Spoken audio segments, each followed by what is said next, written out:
Hey everybody, it's Kai from the Techno Funk Boy. So, if you watched a previous video, you know that I just started running a Dragonlance campaign as a new campaign for our group, and some of which are brand new to role playing. But it also has the added wrinkle of Dragonlance is a first edition campaign, and I don't want to run it as a first edition. I mean, I would. Don't get me wrong, I would. I would enjoy that actually, but I also don't want to throw THACO at at people. Um, so we decided. So I decided, okay, we'll do it as a fifth edition campaign because fifth edition is just I love fifth edition.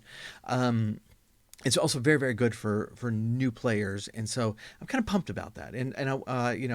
I think that'd be good to share with people. But that also means that I have to convert this module into fifth edition, which in a lot of ways is easier than I expected. In a lot of ways, it was a lot harder. Now, if you don't need to watch that first video to watch this, but we went into character creation, how we needed to adapt some of the things that were Dragonlance specific and first edition specific into fifth edition. Like, I mean, they haven't done Dragonlance in fifth edition, and so what do you do about Kinder? Right, and there's a lot of resources online to help with that. A lot of people have homebrewed this already, and that makes my work a lot easier. But I thought that I would keep this going because I'm enjoying talking about this, especially what I'm thinking about and what I'm thinking through, and I think that it might be helpful for people who might be running this campaign in fifth edition or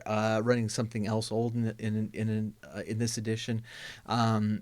Might give them some ideas of stuff I've encountered or stuff that I'm doing. So we'll keep going on this. We've already had our first session, and I think it went just great. I was very very pleased with how it ended up, and I'm going to talk about that session in a future video. I do want to kind of keep going as kind of a games journal, both as a DM journal and as a game journal.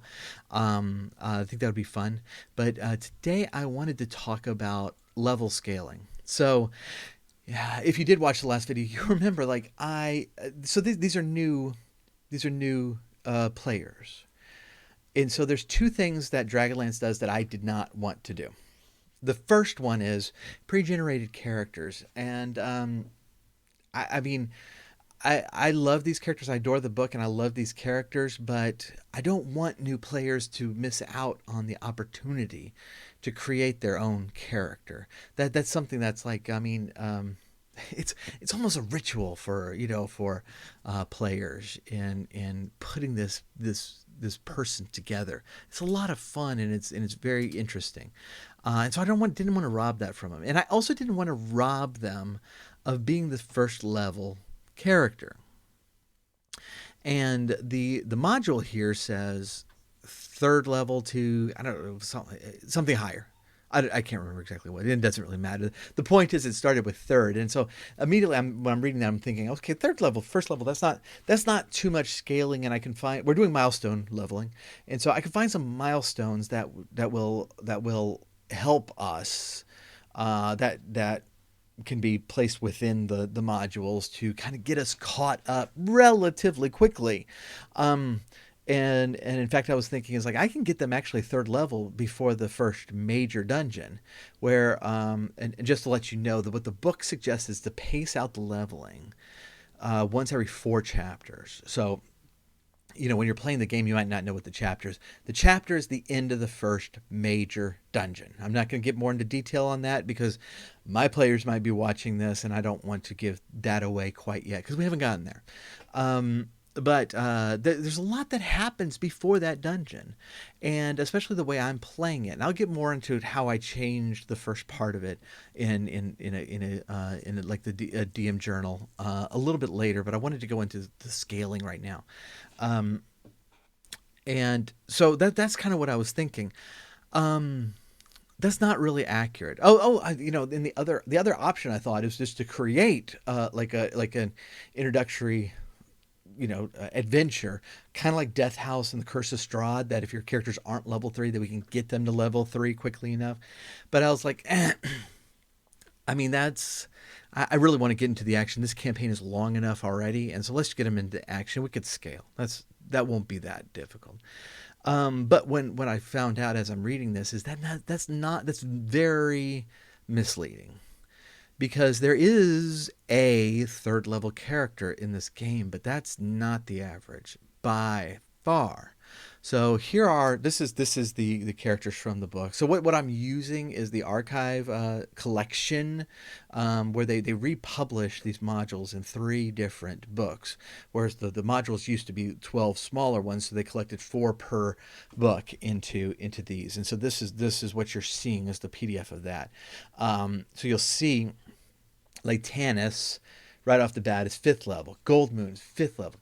Caramon is 6th level. Riverwind 5th. Flint 4th. Sturm 6th, and I don't know if my head's in the way, but Tasselhoff is 4th. So there are 2 4th level characters. Right over there, Raceland is the only 3rd level character in the game. And there's only 2 4ths, and there's even 2 6. Everybody else is 5th. And so this is the average is definitely a 5th level party, with some even higher than that.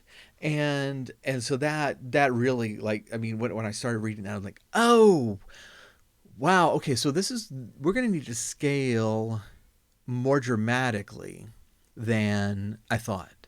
So what I thought was a party of third level characters entering the first dungeon. I can get these characters to level 3 before the first dungeon.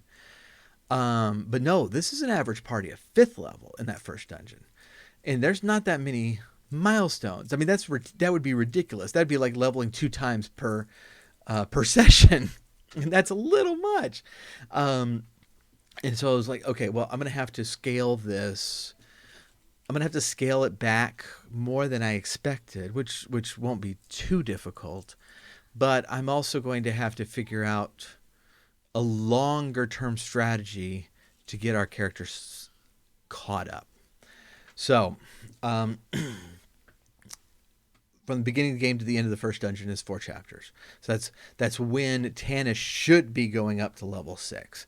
So I figure, there can be 2 milestones, getting into the dungeon, and then a third finishing the dungeon. So that gets him to level 4, where Tanis should be level 6 and Caramon is level 7.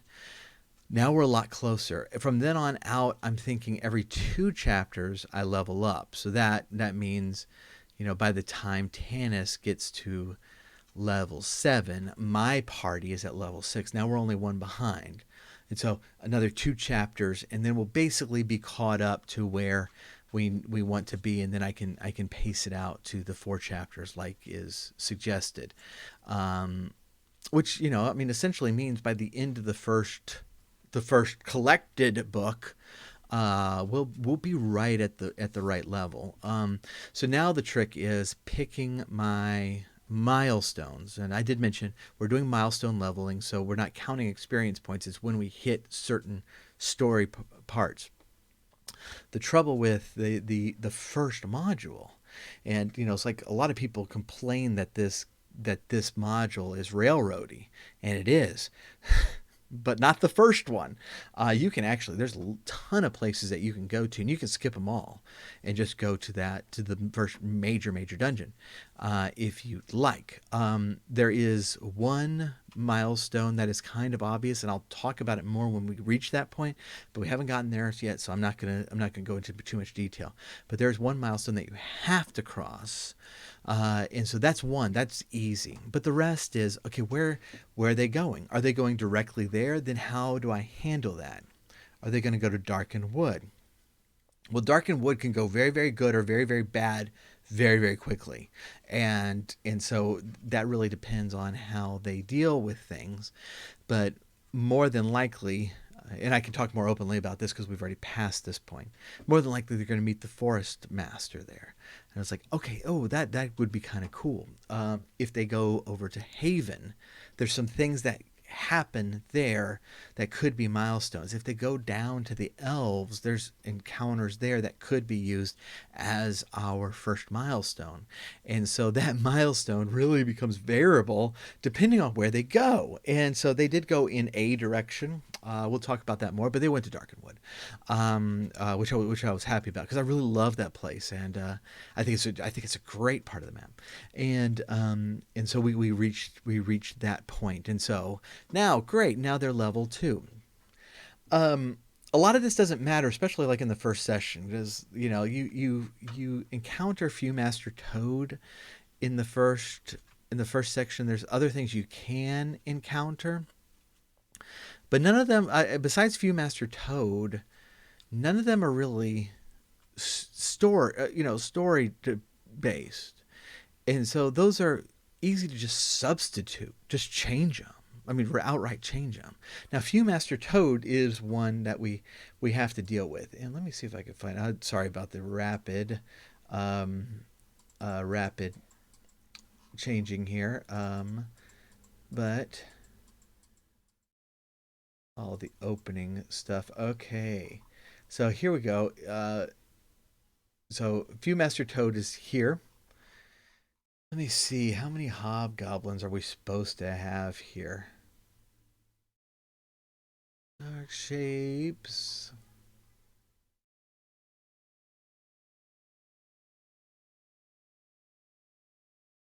There we go. 10 hobgoblins. Oh, we can't even see part of it. Sorry. You have to take my word for it. 10 hobgoblins attack the party. Well, my team, my part, and this is for like how many characters? Like 7 level 5 characters? Okay, sure.